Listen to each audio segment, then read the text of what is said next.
Hi hello friends, అందరికీ నమస్కారం. నేను మీ డాక్టర్ సాయి చంద్ర. ఈ వీడియోలో మనం భుజం నొప్పులు రావడానికి గల కారణాలు ఏంటి అనే టాపిక్ మీద మాట్లాడుకుందాం.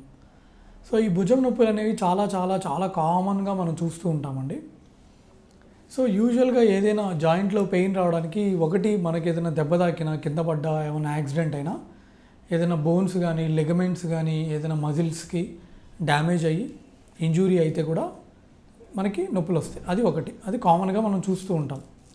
ఇక మిగతా కారణాలు కనుక మనం చూసుకున్నట్టయితే, సో భుజంలో ఎక్కువగా మనం నిద్రలో ఏదైనా రాంగ్ పొజిషన్లో ఇట్లా పడుకున్న భుజం పట్టేయడం అవి చూస్తూ ఉంటాం. దాన్ని షోల్డర్ స్ప్రెయిన్ అని అంటూ ఉంటారు. సో నెంబర్ 1 ఏదైనా దెబ్బ తాకితే ట్రామా, రెండోది స్ప్రెయిన్స్. ఇక మూడోది భుజంలో నొప్పులు రావడానికి మనం కామన్గా చూసేది రొటేటర్ కఫ్ టేర్స్ అనమాట. అంటే ఇది చాలా బ్రాడ్ టర్మ్గా చెప్పాను మీకు. సో ఏమవుతుంది అంటే, భుజంలో ఉండే కండరాలు ఉంటాయి కదండి, ఈ హ్యూమరస్ హెడ్కి ఈ under surface of the acromion మధ్యలో ఈ కండరాలు అనేవి నొక్కుకుపోయి స్లోగా ముందు టెండినైటిస్గా స్టార్ట్ అయ్యి అది ఆ ప్రాబ్లం పెద్దదయ్యి కొన్ని నెలల తర్వాత, కొన్ని సంవత్సరాల తర్వాత ఆ కండ అనేది చినిగిపోవచ్చు. దాన్ని రొటేటర్ కఫ్ టేర్ అంటారు. ముందు ఎక్కువ శాతం చినిగిపోయే టెండాన్ ఏంటంటే సూప్రాస్పైనటస్ టెండినైటిస్గా అది స్టార్ట్ అయ్యి స్లోగా, సో అది partial rotator cuff tear, partial supraspinatus టేర్గా అయ్యి ఆ తర్వాత అది కంప్లీట్ టేర్గా అవుతుంది. అంటే అందరిలో అవ్వాలనేం లేదు. ఎవరైతే జాగ్రత్తలు తీసుకోరో, ఎవరైతే మళ్ళీ గేమ్స్ ఆడతారో, లేదా ఎవరైతే జాగ్రత్తలు తీసుకోకుండా మళ్ళీ ఏదైనా కింద పడ్డా, సడన్గా ఏమైనా వెయిట్స్ లిఫ్ట్ చేసినా, ఏదైనా గోడకు సడన్గా తగిలినా, జారిపడ్డా కూడా ఆ పార్షియల్ది కంప్లీట్ అయ్యే అవకాశం ఉంటుంది. సో ఒకటి దెబ్బలు తాకితే భుజం నొప్పులు వస్తాయని చెప్పాను. ఏదైనా షోల్డర్ స్ప్రెయిన్, దానివల్ల భుజంలో నొప్పులు వస్తాయని చెప్పుకున్నాం. ఇక మూడోది రొటేటర్ కఫ్ టేర్స్ గురించి మాట్లాడుకున్నాం. ఇక నాలుగో విషయానికి వస్తే periarthritis shoulder or frozen shoulder or adhesive capsulitis అంటారండి.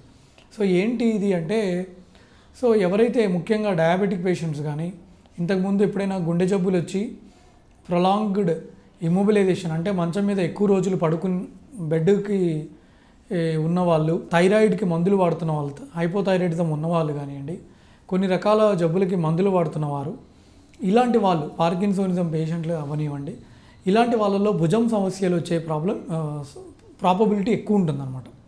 సో వీళ్ళల్లో ఏమవుతుందంటే, ఆ బాల్ అనేది ఇలా ఫ్రీగా మూవ్ అవ్వదండి.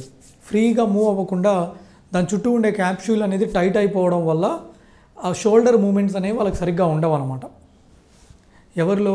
షుగర్ పేషెంట్స్లో, థైరాయిడ్ పేషెంట్స్లో, మరియు గుండె జబ్బులతో బాధపడుతున్న వారు, ఇలాంటి వాళ్ళలో దీన్ని periarthritis shoulder or frozen shoulder or adhesive capsulitis అని అంటూ ఉంటారు. సో కంప్లీట్గా కనుక రొటేటర్ కఫ్ కనుక చినిగిపోతే వాళ్ళకి డ్రాప్ ఆర్మ్ టెస్ట్ పాజిటివ్ ఉంటుంది. డ్రాప్ ఆర్మ్ టెస్ట్ అంటే వాళ్ళు చేయిట్లో పైకెత్తగానే టప్పని పడిపోతుంది అనమాట. అందరిలో ఉండాలని ఏం లేదు, కంప్లీట్గా కఫ్ చినిగిపోయిన వాళ్ళలో మనం ఎక్కువగా చూస్తూ ఉంటాం. ఇక పెరియార్థరైటిస్ షోల్డర్ పేషెంట్లు ఏంటంటే, both active movements, passive movements. Active అంటే పేషెంట్ చేసేవి, ప్యాసివ్ అంటే మనం చేసేవి, రెండు కూడా తగ్గుతాయి ఈ పేషెంట్లలో. సో అందుకని భుజం నొప్పుల పేషెంట్ని జాగ్రత్తగా చూడాలి, మొత్తం ఎగ్జామిన్ చేయాలి. కొంతమంది మెడ నొప్పి కూడా ఇట్లా భుజం అంతా నాకు వెళ్తుందండి అని చెప్తుంటారు. సో అది మెడ నొప్పి మెడ వల్ల వస్తుందా, ప్రాబ్లం మెడ నొప్పి వలన భుజందా అనేది జాగ్రత్తగా అబ్జర్వ్ చేయాలి. ఓకేనండి.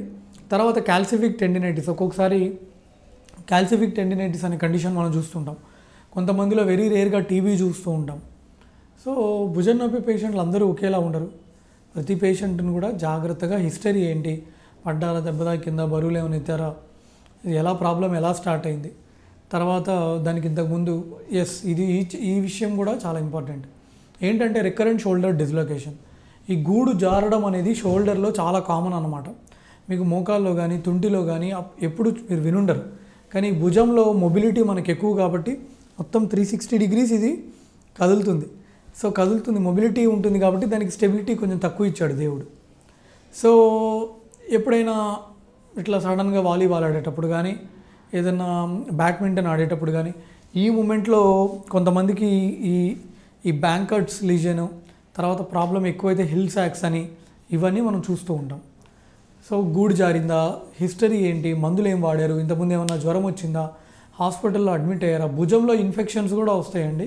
ముఖ్యంగా డయాబెటిక్ పేషెంట్స్లో భుజంలో ఇన్ఫెక్షన్స్ కూడా వచ్చే ప్రాబబిలిటీ ఉంటుంది.